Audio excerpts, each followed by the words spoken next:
I just received some beautiful, beautiful messages for myself that I wanted to share with you in case that you needed to hear the same messages. So you may have noticed, maybe you haven't yet noticed, but there were blocks that you were experiencing, which really is the effect of you not wanting to see the truth and reality for what it actually is, right? Because for us to move on, we have to accept reality. And when we accept reality, we can move on, which sometimes seems a little counterintuitive, right? Because sometimes we just want to move on, so we don't want to see reality so that we can just run away from it, right?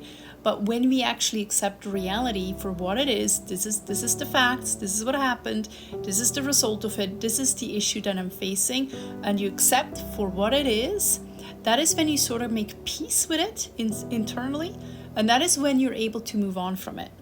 And it doesn't happen any other way. You have to always first accept reality for what it is. So it says here that the blocks are lifted. The previous obstacles came from fear and they're now lifted away.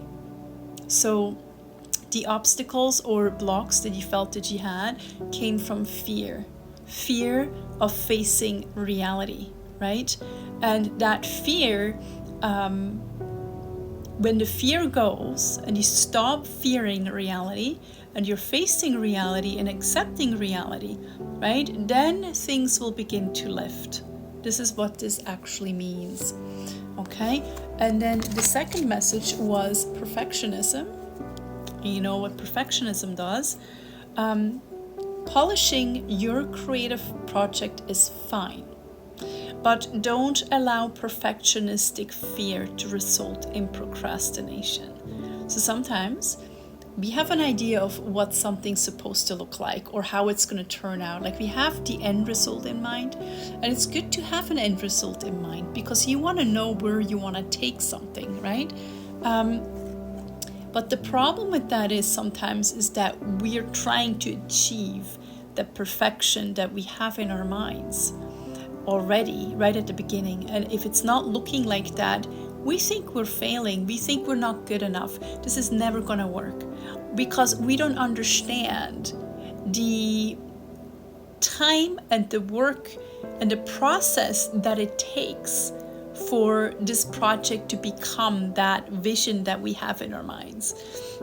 Especially if you've never done these things before, if it's new to you specifically, if you've never done it before. Once you've done it, it's a little bit easier to understand that, this is just work in process, and perfection comes over time, and it may never be exactly what you think it was going to be or what it was supposed to be. And then, so the problem with perfectionism is that you will procrastinate. You will just not do it. You think you have a block or a writer's block or whatever block, but in reality, you want this project to look a certain way and you can't get it to the certain way right now. And it's usually very rarely ever possible to do that. So remember that perfectionism is what causes often the block in any kind of project that you're working on.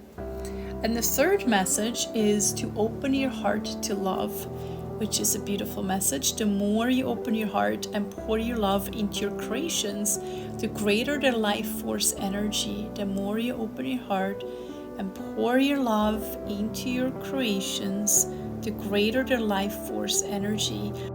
So this means your heart and your passion must be behind it, right? Your love must be in it. And I think sometimes we need to experience a heart opening, maybe a new relationship or something that allows us to pour more of that love again into these projects that we want to work on. So remember to not be a perfectionist, and that your blocks are lifting when you're realizing that they're coming from fear and you need to learn to accept reality, and then open your heart again so that the energy can flow back into it, into the projects that you're doing or into the new relationship that you're working on.